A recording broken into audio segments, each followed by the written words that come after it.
실제로 외계인이 우리 눈앞에 나타나서 우리랑 만날 수 있을까? 낮에 하늘을 바라보면 태양이 3개가 떠 있는 거죠.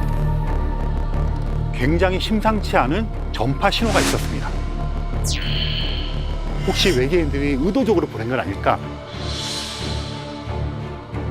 그 행성계에 있는 지적 생명체들이 우주부에서 발전한 거예요.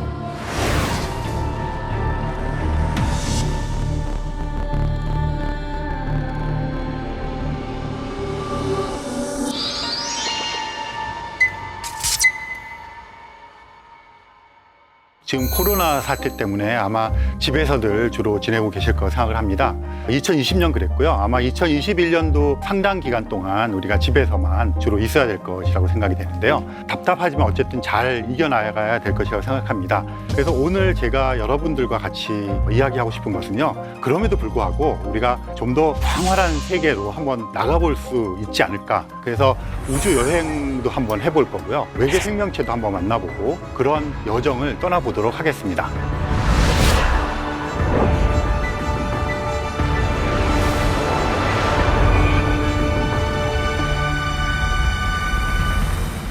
외계 생명체 그러면 어떤 것들이 생각이 나십니까? 아무래도 머리가 이렇게 크고 팔다리가 굉장히 가느다란 그런 외계인을 많이 떠올리셨을 거라 생각합니다. 그런데 실제로 과학자들은 외계인이 우리 눈앞에 나타나서 우리랑 만날 수 있을까? 그 지점에 대해서는 조금 주저하고 있는 것 같아요. 여러 가지 이유로. 하지만 외계 생명체를 만날 수 있는 또 다른 방법들을 생각하고 있습니다.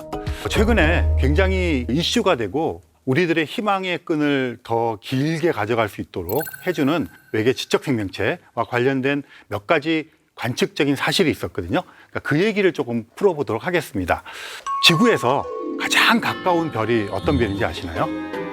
의외로 초등학생들을 정확히 잘 맞추는데요. 어른들은 잘 못 맞추는 경향이 있습니다. 지구에서 제일 가까운 별은 태양입니다. 태양은 별이고요. 그 항성이라고 부릅니다. 그리고 태양 옆에 있는 수성, 금성, 지구, 화성 이런 것들이 행성이죠. 그런데 어른들은 밤을 생각합니다. 일단 밤을 생각하고 밤에서 어느 게 제일 가깝지? 이건 지금 머리를 써야 되는데? 이렇게 생각을 하는데 아이들은 직관적인 건가요? 그냥 바로 태양이라고 대답을 하는 아이들이 굉장히 많습니다. 그럼 밤하늘에서 태양계라고 해도 좋고요. 지구에서부터 해도 좋습니다. 제일 가까운 별은 센타우루스 자리 알파 시스템입니다. 지구에서 봤을 때 별자리 중에서 센타우루스 자리에 위치하고 있습니다.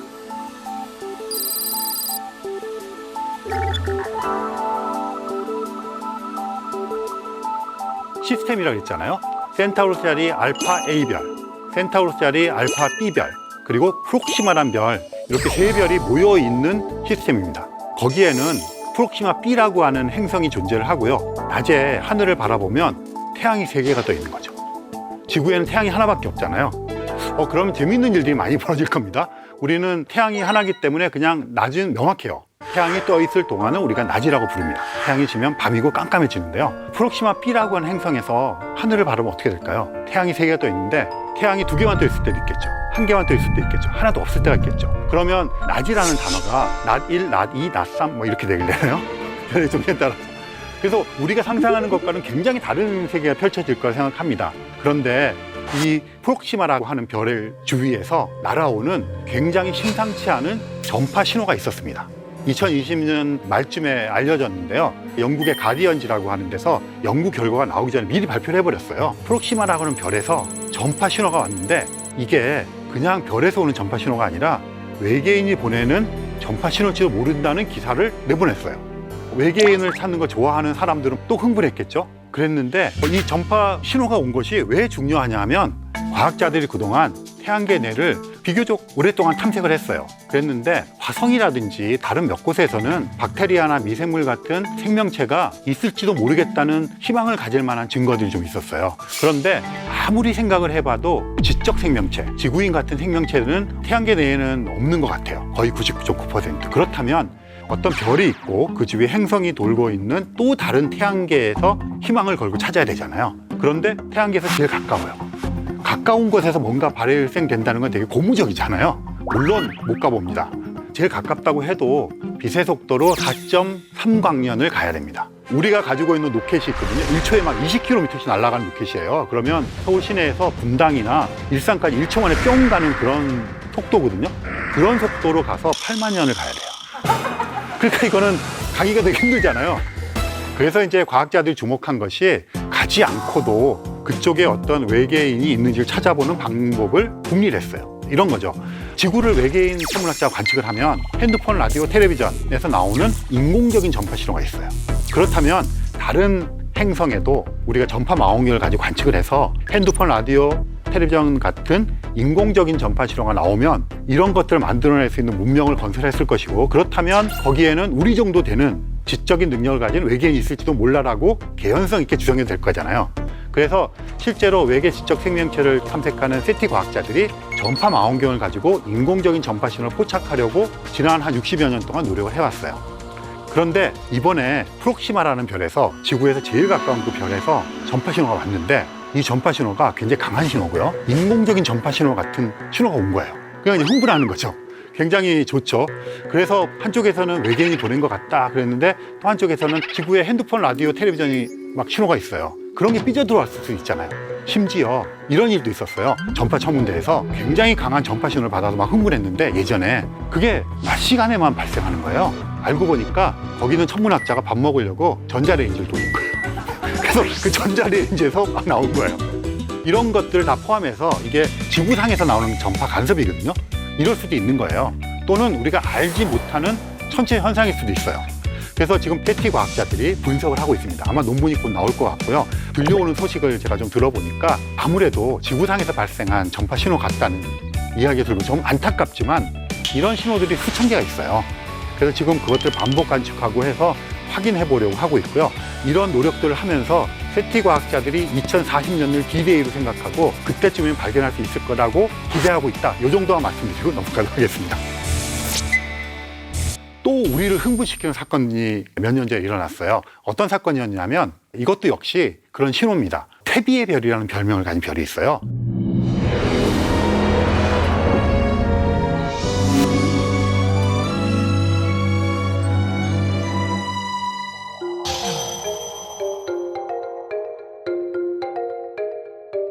이 별은 원래 밝기가 이렇게 변하는 별입니다. 그런 걸 변광성이라고 부릅니다. 이런 것들은 주기적으로 빛이 변하는 애들도 있고요. 불규칙하게 빛이 변하는 애들도 있어요. 근데 이 태비의 별도 약간 불규칙하게 별이 변하고 뭐 주기가 있는 것 같기도 하고 좀 애매한 별이었는데, 이게 몇 년 전에 보통 때 어두워지는 거 이상으로 급격하게 어두워지는 거예요.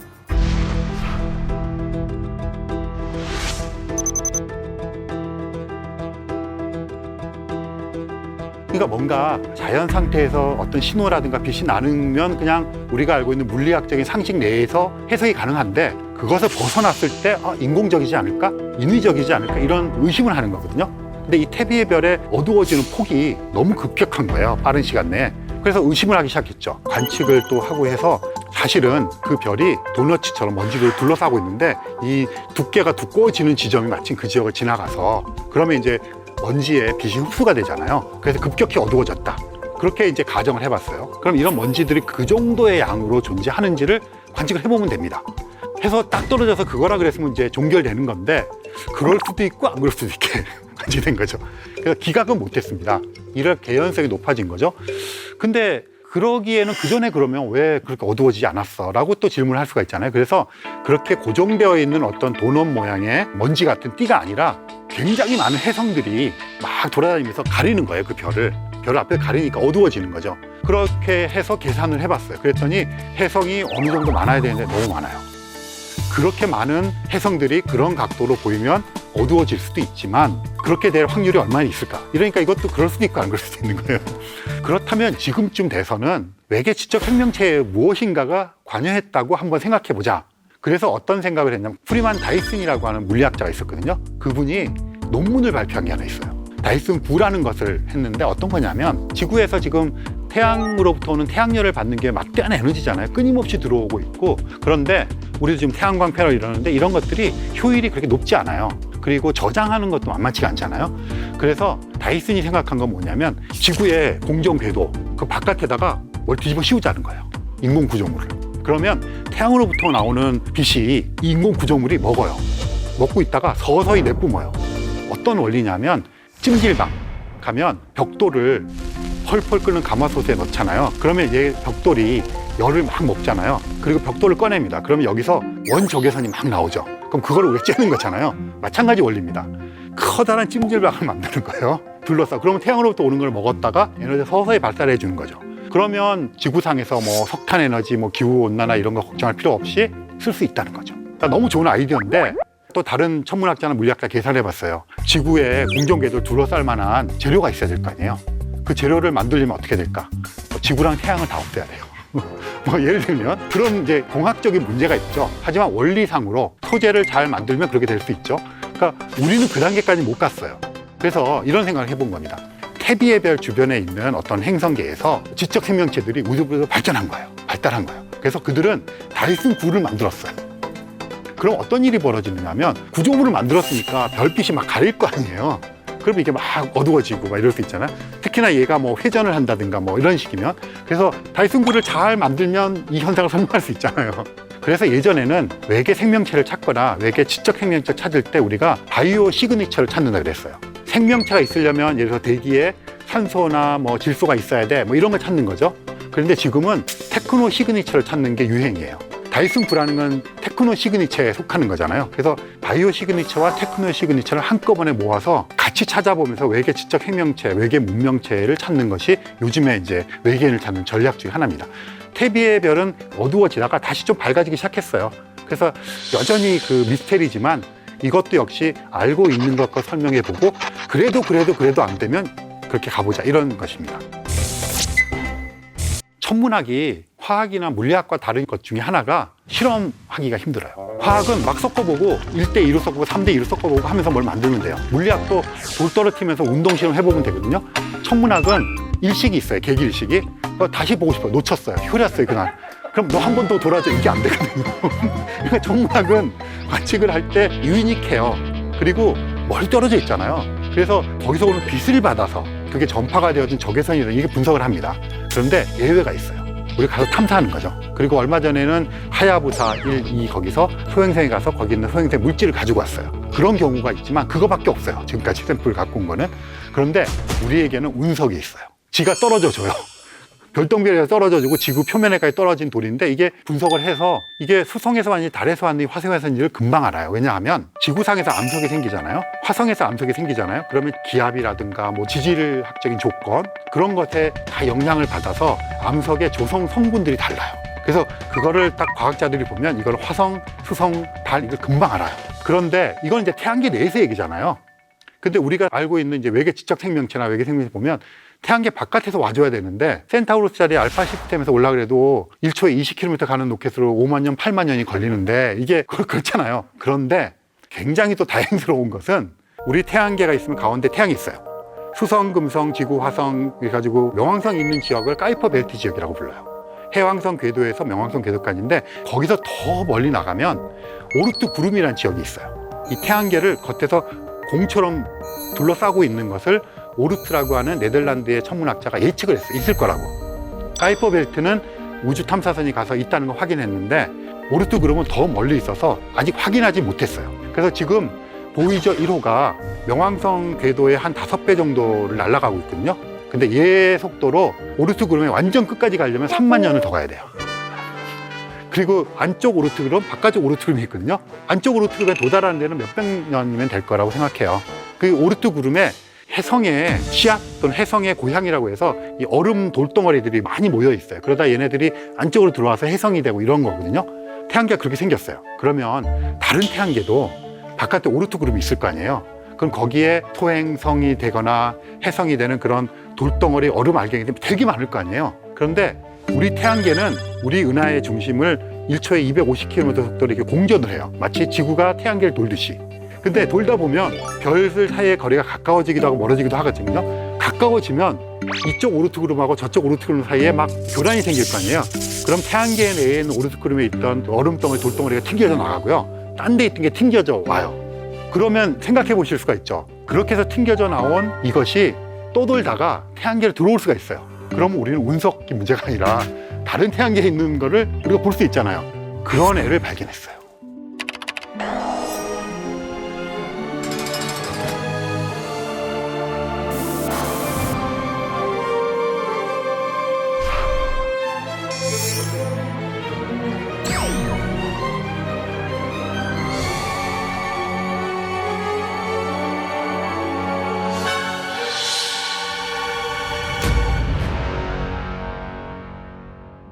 얘를 어떻게 알았냐면 태양계 내에 있는 천체들은 태양 주위를 공전을 해요. 공전하고 있다는 이야기는 태양계가 생긴 지 46억 년에서 50억 년 되는데 그 사이에 불규칙하던 게 다 튕겨져 나가고 규칙적이고 안정적인 애만 남아서 돌고 있는 거예요. 그런데 이 오umu아무아는 들어오는 각도도 굉장히 달라요. 그리고 속도도 굉장히 달라요. 그러니까 얘는 들어왔다가 나갈 수 있는 애예요. 이게 발견이 된 거예요. 더군다나 모양이 길쭉해요. 이렇게 우주선처럼. 이게 자연 상태면 이렇게 아까 감자처럼 찌그러져 있고 이래야 될 건데 굉장히 길쭉한 막대 모양이에요. 그래서 인공 구조물일 가능성을 제기했어요.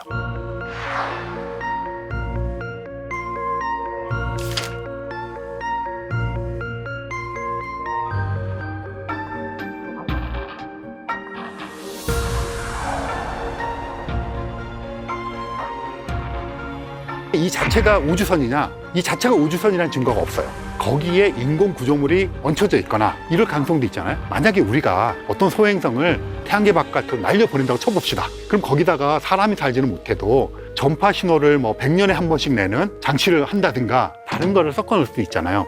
그래서 얘를 자연 상태라고 보고 관측하는 것에 덧붙여서 전파 관측을 해봤어요. 인공적인 전파 신호가 있는지. 굉장히 바람을 가지고 봤죠. 혹시 외계인들이 의도적으로 보낸 건 아닐까? 그랬는데 전파 신호를 포착하지는 못했어요. 그래서 일단 1번, 이것은 태양계 바깥에서 왔다는 것은 명확해요. 궤도상. 그 다음에 길쭉하다는 것도 이제는 거의 명확해요. 그 다음에 성분이, 암석 성분이 많을 거라는 건 확실해요. 하지만 얘는 빠르게 왔다 빠르게 나가서 이제는 도망가고 있기 때문에 관측을 더 이상 하기 힘들어요. 그래서 잠정적으로 그 정도로 결론을 내리고 여전히 세티 과학자들은 미련을 버리지 않고 있어요. 그동안 축적된 자료가 있잖아요. 그걸 이제 조금 더 좋은 툴로 분석해 보려는 거죠. 오늘 외계인과의 조우에 대한 얘기를 좀 했는데요. 우리가 직접 만나기가 되게 어려워요. 하지만 우리가 할 수 있는 최선을 다해야 되잖아요. 지금 말씀드린 이런 인공구조물을 찾는 방법, 전파 신호를 찾는 방법, 이런 방법을 통해서 과학자들은, 천문학자들은, 세티 과학자들은 외계 지적 생명체들이 보냈을지도 모르는 그 흔적을 찾기 위해서 지금도 노력을 하고 있습니다.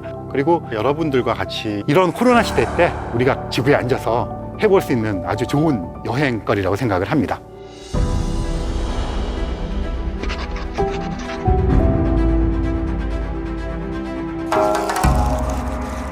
천문학자 칼 세이건이 이런 말을 했습니다. 자기를 태양계 내에 있는 어떤 행성이나 위성에 딱 데려다 놓고 하늘을 바라보게 해주면 그 행성이나 위성이 어떤 것이라고 바로 맞출 수 있다. 이런 얘기를 했습니다.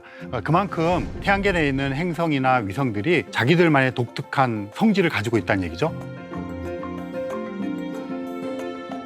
그래서 이런 거 한번 해보면 좋을 것 같다는 생각이 들었습니다. 코로나 시대에 우리가 여행을 많이 못 다니지만 만약에 우리들에게 태양계 행성과 위성을 여행할 수 있는 여행을 떠난다고 생각을 해보시면 어떤 걸 보시고 싶으십니까? 지구랑 비슷한 거? 아니면 지구랑 다른 점? 다른 행성과 위성으로 하나씩 가면서 그곳에서 바라본 하늘은 어떨까 하는 것들을 한번 살펴보기로 하겠습니다.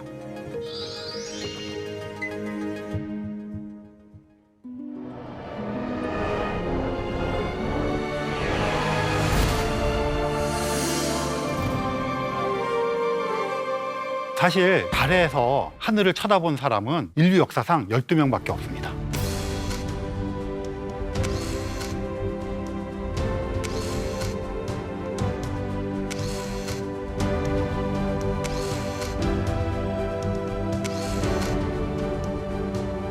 아폴로 11호가 1969년 7월 20일 날 사람을 싣고 달 표면에 착륙을 했죠.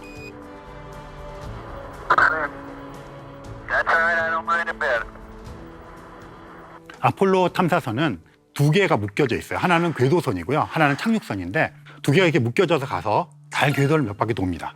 돌다가 이게 분리가 돼요. 그래서 궤도선은 계속 궤도를 돌고 있고요. 착륙선은 착륙을 합니다. 이렇게 착륙을 해서 활동을 하죠. 근데 한 번에 3명씩 타고 있습니다. 근데 궤도선에 1명이 타고요. 착륙선에 2명이 탑니다. 그러니까 궤도선 탄 사람은 궤도선에만 있다가 오기 때문에 정작 달의 표면에 발자국을 못 남기는 거죠.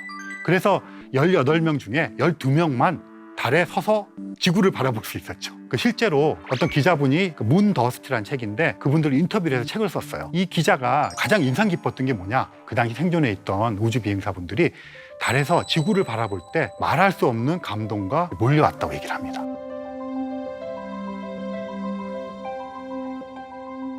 그리고 동그란 지구를 볼 수 있는 거는 달쯤 가야 돼요. 국제우주정거장 있잖아요. 거기 가서도 지구가 동그랗게 다 안 보여요. 지구가 이제 워낙 크기 때문에 조금 멀리 달까지 가는 과정의 중간쯤 가야지 보이거든요. 그러니까 실제로 동그란 지구를 다 본 사람은 그 18명밖에 없는 거예요. 달에 내려서 보면 12명. 그러면 이제 달에서 지구를 바라볼 때 이야기를 해드리겠습니다. 그러면 여러분이 상상을 해보시는 거예요. 일단 달에는 대기가 없어요. 공기가 없다는 얘기는 낮에 파란 하늘을 못 본다는 얘기예요. 대기 중에 있는 공기 알갱이들의 산란이라고 그러는데요. 우리 지구에는 대기가 있기 때문에 태양빛이 오다가 빛이 퍼지는 거죠. 그래서 이게 푸른빛이 많이 퍼져서 파랗게 보이고, 밤이 되면 태양빛이 없으니까 산란되는 게 없으니까 그냥 까맣게 보이는 거거든요. 달은 공기가 없다 그랬잖아요. 낮에도 하늘이 까맣고 밤에도 까맣게 보여요. 그러면 이렇게 생각할 수 있죠. 낮에도 까맣게 보이면 별도 보이겠네? 보입니다.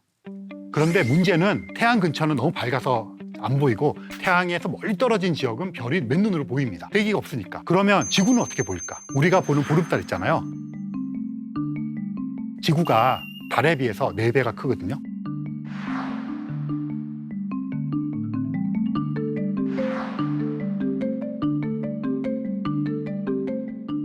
보름달 4개가 있는 크기로 지구가 딱 있는 거예요.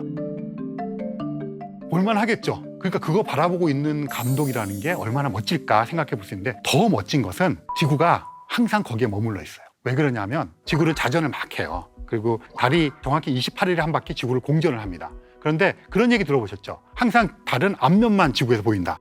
그게 왜 그러냐면 공전 주기와 자전 주기가 똑같다. 얘가 이렇게 돌면서 앞면을 보면서 이렇게 도는 거예요. 한 바퀴 돌면 자전을 한 바퀴 한 것이면서 공전을 한 바퀴 한 거예요.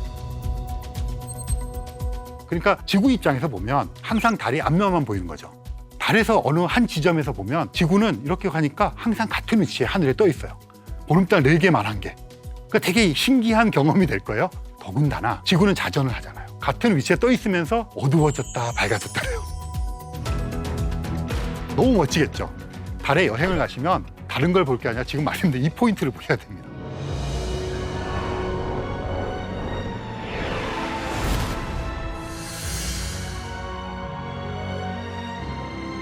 수성은 갈 만한 곳은 못 됩니다. 수성도 대기가 없어요. 대기가 없다는 얘기는 낮에 더워지고 밤에 추워진다는 얘기입니다. 달도 대기가 없기 때문에 태양빛을 받을 때는 낮이잖아요. 그때는 영상 150도, 200도까지 올라가고요. 영하가 되면 금방 식어서 영하 150도, 200도가 됩니다. 그러니까 수성에서 바라봤을 때도 밤 하늘과 낮 하늘이 똑같겠죠. 근데 태양이 커요. 가까우니까 엄청 크고 뜨겁고 막 이럴 겁니다. 수성에 갔을 때는 이글이글하는 엄청나게 큰 태양을 보는 재미, 이런 재미들이 좀 있을 것 같아요. 물론 타 죽지 않는다면. 네, 그렇죠? 그런데 여기서는 재밌게 볼 게 북극성. 북극성 그러면 지구의 자전축이 삐뚤어져 있기 때문에 북극성을 보는 거잖아요.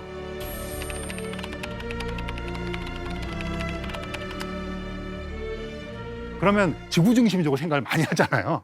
자전축이 똑같으면 그러겠죠. 수성의 자전축이 지구랑 똑같으라는 법이 없잖아요.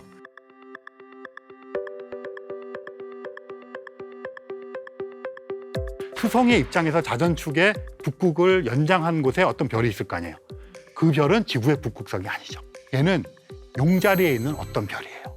수성에 가서 수성의 북극성을 찾아보는 재미. 각 행성마다 갈 때마다 이 자전축을 보고서는 북극성들이 어떻게 다른가를 보는 것도 사실은 태양계 여행에서의 어떤 묘미가 될 수가 있죠.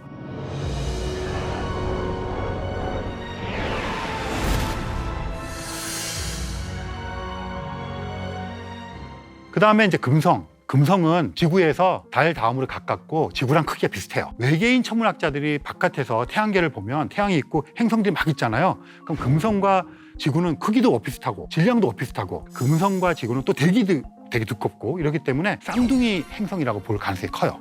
그래서 금성이 사실은 예전에 굉장히 각광을 받았거든요. 금성이 지구처럼 따뜻한 곳이라고 생각했어요. 그래서 이런 선전까지 했다 그래요. 미국의 플로리다 주가 되게 따뜻한 지역이잖아요. 우리 금성으로 놀러 가서 바캉스를 즐겨요. 막 이런 선전도 했다 그래요. 그런데 이제 칼세이건이 여기는 엄청 뜨겁다 하는 걸 알았는데, 뜨거운 이유가 이 이산화탄소로 이루어진 대기가 너무 두꺼워요. 일종의 온난화 효과. 근데 실제로 이제 우리가 금성에 탐사선을 보냈거든요. 내렸어요. 일단 너무 두꺼워서 낮에도 태양이 안 보여요. 우리 구름 막 꽉 낀 날 생각해 보세요. 태양빛 때문에 생기는 주변에 이렇게 번짐이라는 밝아진 이런 현상을 알 수가 있죠. 그러면 밤에는 별이 보일까요? 안 보여요. 그러니까 금성에 가서는 그런 두꺼운 대기 속에 있는 이런 것들을 즐기는 뭐 이런 여행이 되겠죠. 근데 최근에 금성 표면에서의 그 약간 생명체 흔적이 발견됐다 이런 게 나왔어요. 거기에 박테리아나 미생물 같은 생명체가 존재할 가능성이 커졌거든요. 근데 그 지역이 어디냐면 지구 표면과 기압이 비슷하게 되는 지역이에요. 그래서 지금 어떤 아이디어가 나오고 있느냐면 금성의 표면에서 50km 상공에다가 호텔을 만들어서 띄우자. 그래가지고 거기서 살자. 그래서 금성에 가게 되면 아마 거기다가 전진기지를 만들고 정말 이렇게 뜨거운 데 할 수 있는 것 같고 내려갔다 오는 뭐 이런 식의 여행이 되지 않을까 생각을 합니다.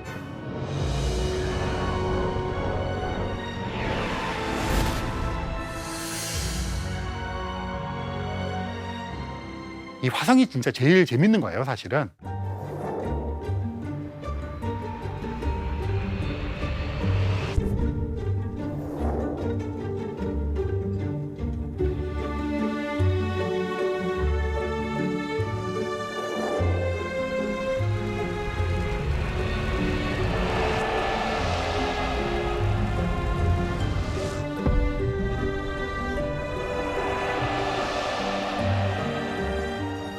화성의 표면에는 물이 흘렀던 흔적들이 많이 발견이 되고요.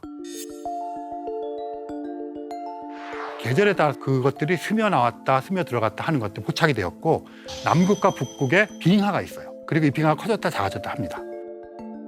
그리고 남극의 지하에 액체 상태의 물일 가능성이 큰 호수가 존재할 것이라는 것이 발견이 되었어요. 그러니까 이래저래 어쨌든 그래도 비빌 언덕, 믿는 구석에 제일 가까운 거죠. 그래서 화성에 주목을 하는 거거든요.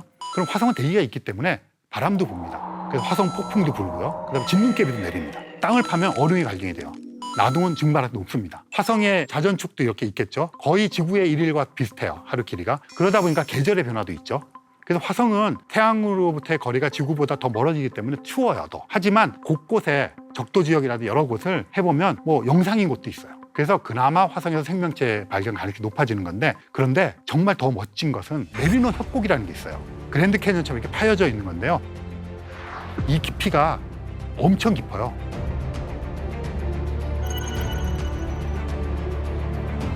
그다음에 올림푸스 산이라는 게 있는데 태양계에서 제일 높은 산이에요.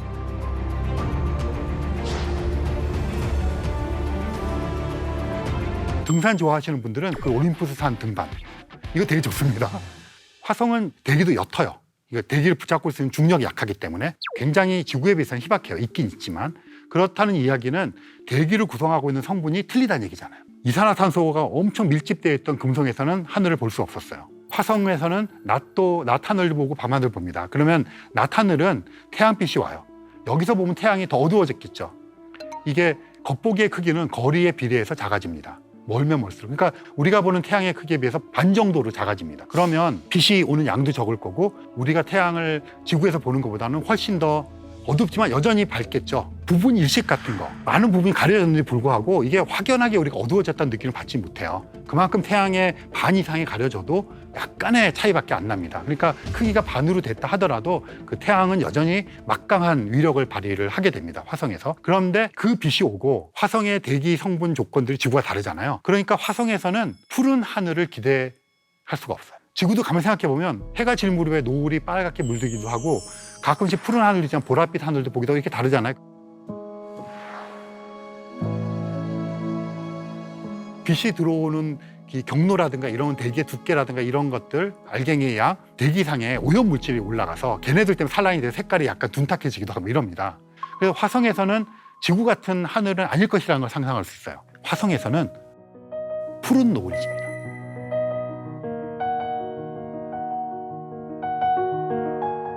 바이킹 1호와 2호, 그 이후에 큐리오서티까지 많은 탐사선들이 가서 확인한 바예요. 정말 제가 권하고 싶은 화성에서의 여행은 와인 한잔 할 준비하고 딱 가셔가지고 해가 뜰 때, 해가 질 때, 그러면 노을이 질 거 아니에요? 이문세 씨의 붉은 노을 노래 있잖아요.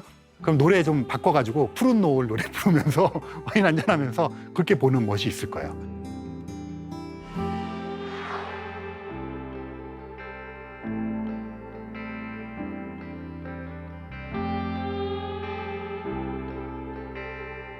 재밌는 관전 포인트가 될 거예요.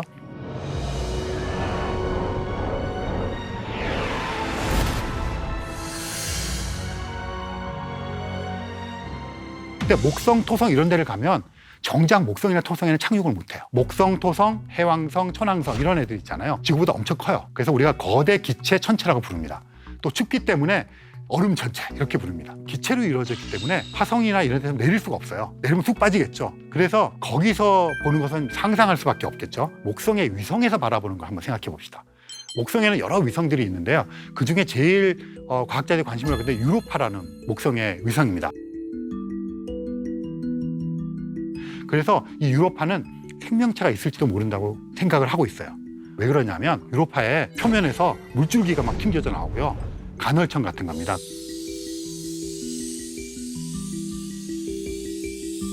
그리고 표면은 얼음덩어리인데 이 속을 파고 들어가면 보면 그 속에 그 녹아있는 액체 상태의 물이 있을 걸 생각하고 심지어는 소금물이라고까지 보고가 되고 있어요. 그 양을 다 합치면 지구 표면에 있는 바다를 다 해서 이렇게 둥글둥글 모아놓고 비교해보면 지구에 있는 바다의 양보다 더 많아요, 물량이. 그런 거로 관측이 되고 있습니다. 그럼 유로파의 표면은 균열된 얼음입니다. 거기에 있다고 생각해 봅시다. 대기가 없어요. 밤하늘 깜깜하게 보이겠죠. 태양은 이제 목성쯤 가니까 여전히 제일 밝게 빛나지만 어둡겠죠. 대기도 없으니까 어쨌든 깜깜해요. 그리고 작은 태양이 보일 테고 목성이 어떻게 보이겠습니까? 목성이 엄청 크게 보이겠죠. 또 이거 가까이서 보니까 목성이 진짜 하늘을 이렇게 막 가릴 정도로 보일 겁니다. 그리고 목성에는 위성들이 많아요. 그럼 걔네들이 수시로 막 돌 거 아니에요? 그럼 막 정신없겠죠? 그런 위성들이 막 날아다니고 목성에 하니까 정신없는 낮과 밤 하늘이 막 연출이 될 거예요.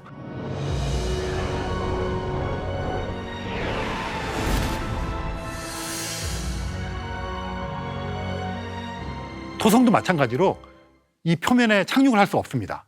타이탄이라고 하는 토성의 위성이 있습니다. 커요. 엄청 큰 애예요. 그리고 얘는 대기를 가지고 있어요. 위성 중에서 행성인 수은 갖고 있지 않은 대기를 위성인 타이탄이 갖고 있어요. 이 토성의 타이탄에 착륙을 했다고 생각해 보면 거기서 보이는 하늘 어떨까? 근데 이 타이탄은 대기가 있는데 대기를 구성하고 있는 성분의 대부분이 암모니아, 메탄 뭐 이런 애들이 내려서 바라보면 메탄, 암모니아 이런 거로 있어서 약간 노란, 오렌지 색깔 이런 식으로 하늘이 보일 거예요. 그리고 그것을 뚫고 토성이 보일 텐데 가까우니까 엄청 크게 보일 거? 태가 보이잖아요. 토성에 엄청나게 멋진 광경일 겁니다. 실제로 카시니라고 하는 토성 탐사선이 가서 그 안에 또 작은 탐사선을 가져갔는데요. 하위 헌스라는 탐사선이었어요. 걔는 카시니 탐사선이 토성 주위를 돌면서 토성과 토성의 위성들을 관측을 하고 나서 이 타이탄에 착륙시키기 위해서 고안돼서 가져간 탐사선이에요. 그래서 얘가 실제로 착륙을 하면서 타이탄을 막 찍었어요, 표면을. 그랬더니 우리가 상상하던 것과 마찬가지로 실제로 그런 오렌지색 색깔이 났었고 그 다음에 하늘까지는 완전히 못 봤지만 그래서 상상하던 것과 비슷하다 이런 것들을 발견을 했죠. 지금 이제 쭉 태양계 여행을 했던 것을 정리를 하자면 뭐 이런 패키지가 나오면 이런 식으로 보면서 다니면 너무 재밌을 것 같아요. 약간 취미에 따라서 아까 그 올림푸스 산이 태양계에서 제일 큰 산이거든요. 그러면 이제 이런 것도 있을 거예요. 태양계에서 제일 깊은 계곡. 그다음에 뭐 유로파에서 얼음 깨기 뭐 이런 거 해봐도 좋을 것 같고 이런 것들을 해봐도 되게 재밌을 거고요. 네, 그래서 지금까지는 여전히 아직까지는 꿈의 세상이지만 우리가 알아낸 것을 가지고 제가 이만큼 얘기할 수 있는 정도까지 왔고 실제로 탐사선이 가서 그 하늘을 관측한 경우도 생겼잖아요. 정말 가까운 미래에 우리들이 살아있을 때 가볼 수 있는 그런 가시적인 거리에 들어와 있다 이렇게 생각을 하시고 희망을 품고 한번 태양계에 대해서 알아보면 좋을 것 같습니다.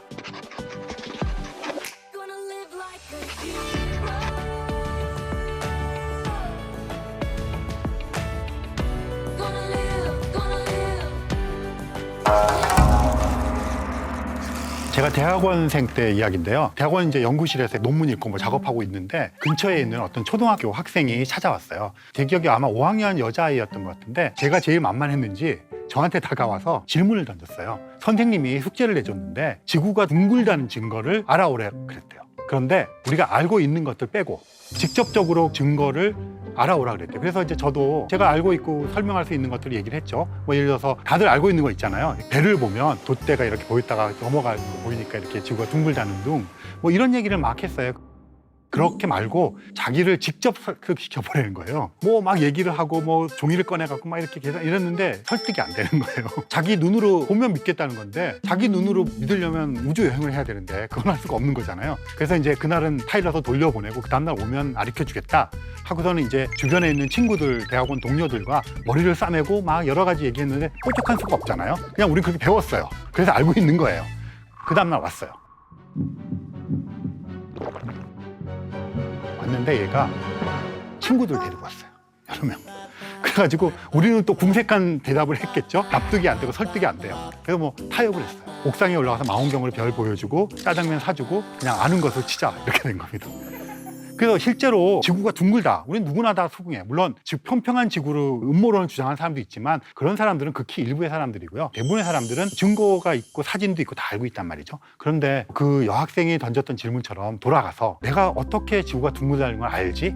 어떻게 알아냈지라고 생각하면 사실 막막하잖아요. 그리고 제일 좋은 거는 사실은 직접 눈으로 보는 거죠. 내 눈으로. 내 눈으로 못 본다면 다른 사람의 눈으로 본 것을 믿는 게 최고잖아요. 그 여학생이 던졌던 질문은 굉장히 궁극적인 질문이었다고 생각을 하고요. 그래서 이렇게 한번 해보고 싶어요. 지구를 떠나면서 지구를 막 바라보는 거죠. 이런 작업을 한번 해보면 어떨까?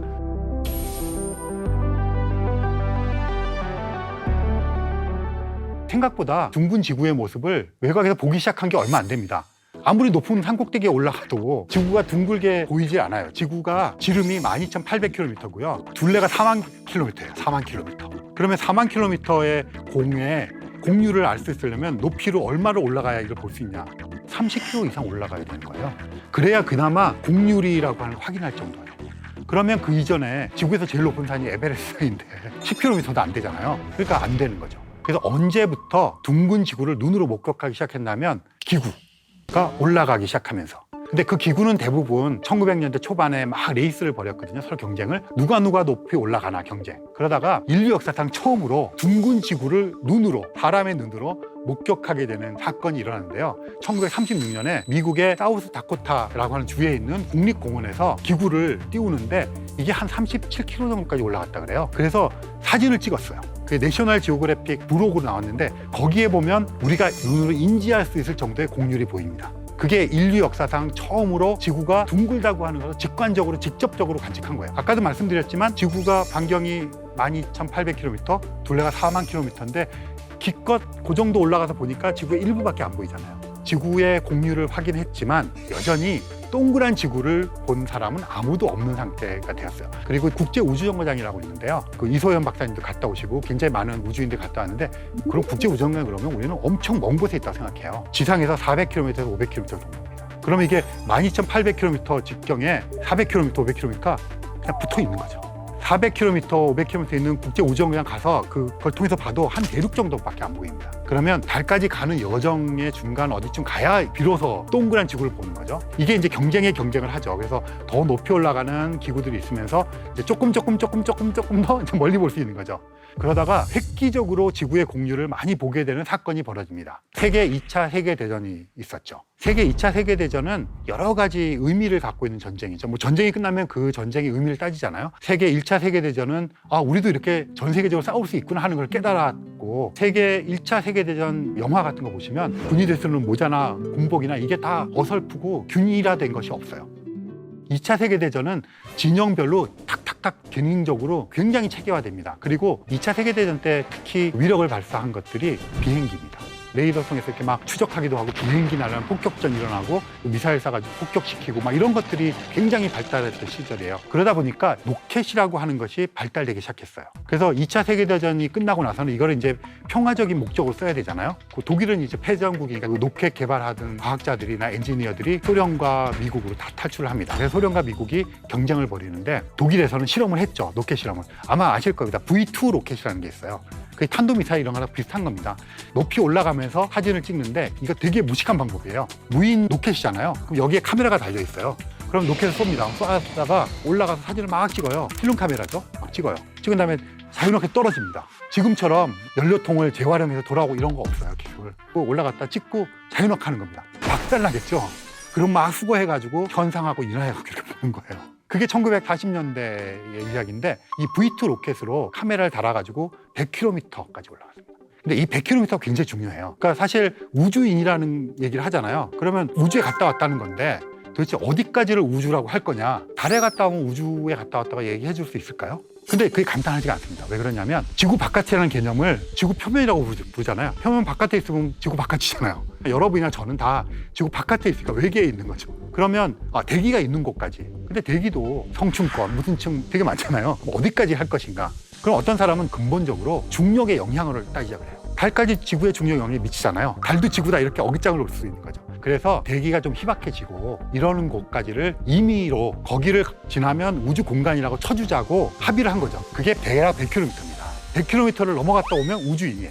전 세계적으로 돌아가신 분들 다 합쳐서 한 550명쯤의 우주인이 있습니다. 그래서 이 100km를 통과했다는 거는 드디어 우주 공간으로 우리가 날아갔다. 그래서 이 V2 로켓이 올라갔습니다. 100km 올라가는 게 더 많죠. 찍었는데 둥그런 지구에 피자 딱 잘라놓은 한 조각 있잖아요. 그런 정도를 봤어요.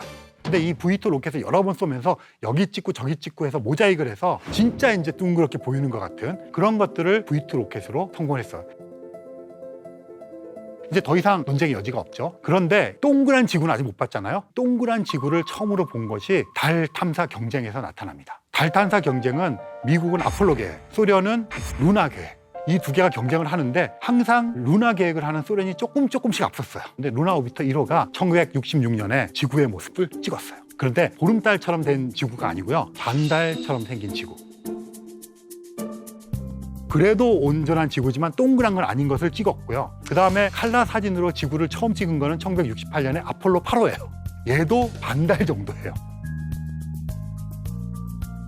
이때까지도 여전히 동그란 지구를 못 봤어요. 아폴로 11호가 갔잖아요. 그 사람들도 반달처럼 생긴 지구를 보고 왔어요. 그럼 동그란 지구를 언제 봤느냐?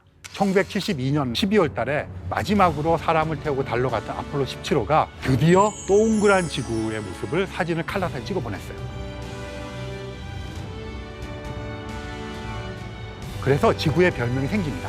블루 마블, 푸른 구슬, 푸른 보석. 그래서 그 이후로 지구의 애칭이 블루 마블이 됩니다. 그러다가 이제 점점 더 멀리 가게 됩니다. 화성 탐사선이 메리너 10호가 한 260만 킬로미터, 달까지의 거리가 38만 킬로미터거든요. 한 7, 8배 더 먼 거리에 가서 지구와 달 사진을 찍어 보내기 시작합니다. 점점 더 먼 곳에서 지구를 이렇게 보기 시작했고요. 갈릴레오라고 하는 목성 탐사선이 있었는데 얘는 620만 킬로미터. 그러니까 38만 킬로미터에 거의 20배가 가까이 되는 먼 거리에서도 지구와 달의 모습을 찍어오기 시작하면서 점점 더 먼 곳에서 지구를 찍어보내는 경쟁이랄까? 이런 게 생기기 시작합니다. 그 이후에 주노라고 하는 목성 탐사선인데요. 거의 1000만 킬로미터. 그렇게 하다 보니까 굉장히 자세한 사진들을 찍어오는 것들도 생기기 시작했어요. 화성으로부터는 지구 사진이 많이 찍혀오기 시작했어요. 그래서 마르스 서베이어라는 게 2003년에 보낸 게 있는데 이게 한 1억 4천만 킬로미터 정도 떨어진 곳에서 이제 먼 곳에 찍은 거죠. 그렇게 찍어서 보내주고 그 다음에 화성 표면에서 활동하는 탐사선들이 있어요. 화성의 하늘도 찍어보내고 해가 뜰 때, 질 때 노을도 찍어보내고 이런 것들을 막 찍어보내고 화성에서 일어나는 일식도 찍어보냈어요. 그래서 화성으로부터 오는 탐사선으로부터 오는 사진은 당분간도 계속 올 거예요. 왜냐하면 예전에 그런 사진을 보내준 스피릿, 오포튜니티 얘네들은 활동을 멈췄지만 마르스 글로벌 서베이어호라든가 이런 몇 대가 인공위성처럼 돌고 있고요. 고정되어 있는 화성 탐사선이 여전히 살아있어요. 그리고 마르스 2020이라고 하는 미국 화성 탐사선이 착륙을 합니다. 이어서 중국의 탐사선, 아랍에미레이트 탐사선 이렇게 세 대가 화성에 내릴 거예요. 걔네들이 또 돌아다니고 사진 찍고 해서 더 풍성한 사진을 우리에게만 보내줄 겁니다. 지구에서 화성을 관측하는 것만큼 화성에서 지구를 관측하는 것도 어쩌면 더 많은 관측을 하고 있어요. 그래서 화성에서 바라보는 지구는 우리가 화성 바라보는 거 생각해 보시면 돼요. 그러면 그 빨간색으로 보이고 점으로 보이거든요. 망원경을 보면 이제 좀 보입니다. 그런데 화성에서 지구를 바라보면 어떻게 보일까? 화성보다 지구가 2배 크거든요. 그럼 2배 크게 보일 거예요, 겉보기가. 근데 워낙 멀어서 눈으로는 그냥 밝게 보이고 약간 푸른빛을 내면서 밝게 보이겠죠? 그러면서 항상 화성에서는 지구를 바라볼 때 금성, 수성이나 마찬가지로 안쪽 행성이기 때문에 해질 무렵 해 뜬 직후에만 보일 거고 어떤 때는 이 세 개가 나란히 보이는 때도 있을 거예요. 되게 멋있을 거예요. 그렇게 보이는 거고 점으로 보입니다. 망원경을 갖고 보면 우리가 화성을 보듯이 조금씩 크게 보이겠죠? 네, 그렇게 보이는 것이 그 모습이고요. 이제 조금 더 멀리 나가 볼게요. 카시니라고 하는 탐사선이 갔는데요. 이 카시니 탐사선은 목성, 토성의 위성과 토성 자체를 관측을 많이 해서 여러 개를 정보를 우리에게 줬던 곳이기도 하고, 이 카시니 탐사선이 토성 주위를 돌면서 지구 사진을 찍은 사진이 있는데요. 굉장히 멋져요. 토성의 고리를 토성 근처에 가서 보니까 지구상에서 볼 때는 몇 개로 이렇게 보이는데 수없이 많은 해들이 질서정연하게 보이는 것이 카시니호가 찍은 사진에 보면 보이고, 심지어는 그 사이로 위성들이 흘러가거든요. 이게 지나가면 그거의 중력에 의해서 얼음 알게 이루어져 있는 해들이 출렁출렁거립니다. 그런 곳에서 이 태들 사이로 지구의 모습을 찍은 사진이 있어요. 그리고 그걸 확대해 보면 그 옆에 간신히 작게 붙어 있는 달이 있습니다.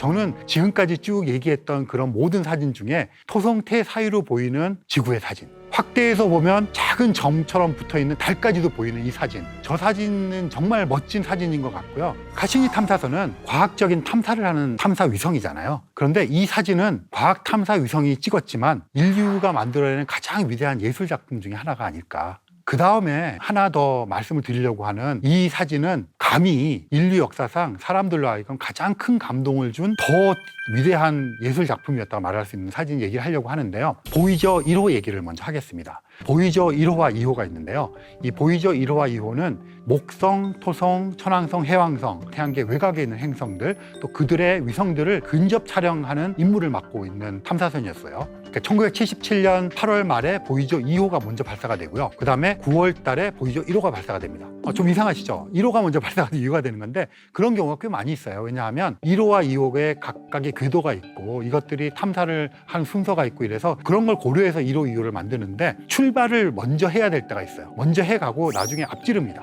그래서 보이저 1호가 1977년에 발사가 되어서요. 1979년 무렵이 되면 목성 근처를 지납니다. 목성을 관측을 하고 위성들을 관측을 합니다. 그리고는 얘는 태양계 바깥을 향해서 계속 항해를 합니다. 근데 이 태양계는 어떻게 생겼냐면요. 가운데 태양이 있어요. 태양이 있으면 주변에 수성, 금성, 토성, 목성, 천왕성, 해왕성이 거의 같은 원반에서 돕니다. 이렇게 납작하게 이렇게 돌고. 명왕성이 조금 삐딱하게 돌았어요. 하지만 대부분의 행성이나 위성들은 이렇게 돌고 탐사선들도 태양계의 면을, 원반 면을 통해서 가겠죠. 관측을 하고 옆을 지나가야 돼요. 그런데 보이저호는 목성을 관측한 다음에 약간 이렇게 뜨게 됩니다. 1990년쯤이 되었을 때 해왕성 궤도에 위치를 하는데 이렇게 면에 있는 게 아니라 조금 떴어요. 마치 사다리 같은 걸 놓고 올라가서 밑을 내려다보는, 약간 2층에서 밑에 사람들 모아놓고 사진 찍는 이런 뷰가 형성이 되어 있었어요. 그래서 칼 세이건이 태양계 사진을 찍자고 제안을 합니다. 더 멀리 가면 지구가 너무 어두워서 보이저호의 카메라로 지구가 안 담겨요. 더 멀리 가기 전에 카메라를 태양계 안쪽으로 돌려서 태양계 가족 사진을 찍자고 제안을 합니다. 극심한 반대에 부딪힙니다. 과학자들이 반대해요. 엔지니어는 반대해요. 왜 그러냐면 태양을 찍는 거랑 별을 찍는 기기는 완전히 다릅니다. 별은 찍는 기기를 태양에 갖다 하면 이게 터져버립니다. 금방 고장나버려요. 태양이 비록 멀지만 그래도 압도적으로 밝은 천체잖아요. 그래서 이 기기가 고장날까 봐. 그래서 칼 세이건이 그런 것이 고장나지 않게 다 계산해가고 설득을 합니다. 드디어 1990년 2월 14일 날 발렌타인데이 때 이 카메라를 안쪽으로 돌려서 태양계 가족 사진 찍습니다. 수성은 태양에 너무 가까워서 구분이 안 될 정도로 묻혀버렸고, 화성은 이미 지구보다 멀잖아요. 어두워서 안 찍힙니다. 해왕성과 천왕성은 찍히긴 찍힌데 이렇게 흐르면서 찍힙니다. 그럼에도 불구하고 태양계 가족 사진을 드디어 완성을 합니다. 그때 찍힌 지구의 모습이 있어요. 1990년 2월 14일 날 보이저 1호가 찍은 사진인데요. 그 사진에 한 픽셀도 안 되는 점이 찍힙니다. 지구가. 이 사진의 이름이 창백한 푸른 점, 영어로 페일 블루 도트. 인류 역사상 우리가 가지고 있는 가장 먼 곳에서 찍은 지구 사진입니다. 블루 마블 해서 지구의 별명이 페일 블루 도스로 바뀝니다. 페일 블루라는 색깔이 약간 푸른 계열의 색깔인데 지구가 이제 푸른 색깔을 내니까, 근데 페일이 또 얼룩졌다는 뜻도 있거든요. 저 때 무슨 색깔이 나타나겠어요? 한 점밖에 안 되는 픽셀도 안 되는데, 그러니까 사실은 얼룩이라고 해도 그렇잖아요. 창백한 푸른 점. 그래서 창백한 그럼 약간 또 의인화된 느낌이 있잖아요. 천문학자들이 이 말을 되게 좋아하거든요. 우리말 번역을. 근데 물리학자들은 되게 또 물리학자들이 좀 몸이 건조하잖아요. 그래서 창백한 푸른의 창백한이라는 거를 보다는 얼룩진 이런 거를 좋아해요. 번역판에. 그래서 제가 칼 세이건의 아내인 앤드리안이라는 분이랑 인터뷰하고 할 때 이 이야기를 갖고 와서 페일 블루 돛이라고 지었는데, 페일 블루라고 하는 색깔도 있고 얼룩이라는 의미도 해서 이렇게 약간 한국에서 이런 논쟁이 있다 했더니, 그분도 역시 이런 감성 없는 물리학자들, 저거를 보면 무심하기 짝이 없는 작은 점이잖아요. 그런데 저 점 속에는 77억 인구가 다 있었고, 그렇게 생각하면 저 페일 블루 돛, 창백한 푸른 점이라는 게 그냥 이름을 얘기 안 해도 저것만 바라보고 있을 때 느끼는 감정들 있잖아요. 저걸 보고 있으면 되게 연약하다고 느끼고, 정말 우리는 하찮은 존재구나, 미약한 존재구나, 이런 것들을 느끼고, 또 한편으로는 그러면서도 막 경외감, 경이로움 이런 게 같이 오고, 허무함, 허망함 여러 가지가 솟구치잖아요.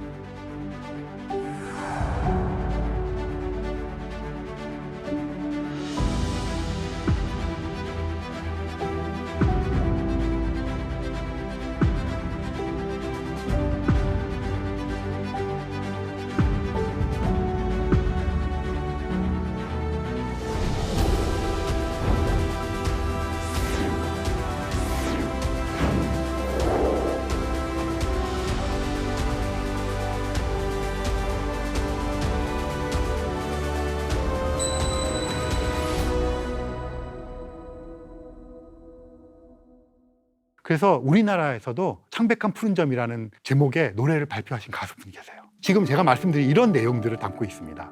이 창백한 푸른 점이라는 얘기를 할 때는 사람마다 느끼고, 그냥 저걸 쳐다보고만 있어도 느끼고, 저것을 찍게끔 된 인류의 문명에 대한 생각도 할 수 있고, 보이지오는 또 무심히 따라가고 있고, 이런 여러 가지 생각들을 하게 해주니까, 사실 예술 작품이라는 게 그 작품 자체의 어떤 테크니컬한 기술적인 면도 되게 중요하지만, 그걸 통해서 사람들이 생각하게 만들고, 심지어는 공유하게 하고 공감하게 하는 거, 이런 능력으로 따지자면 정말 멋진, 비싼, 저 64km라는 게 날아가서 그렇게 과학자들이 반대하는 거 무릅쓰고 찍어보낸 그 작은 하나의 점.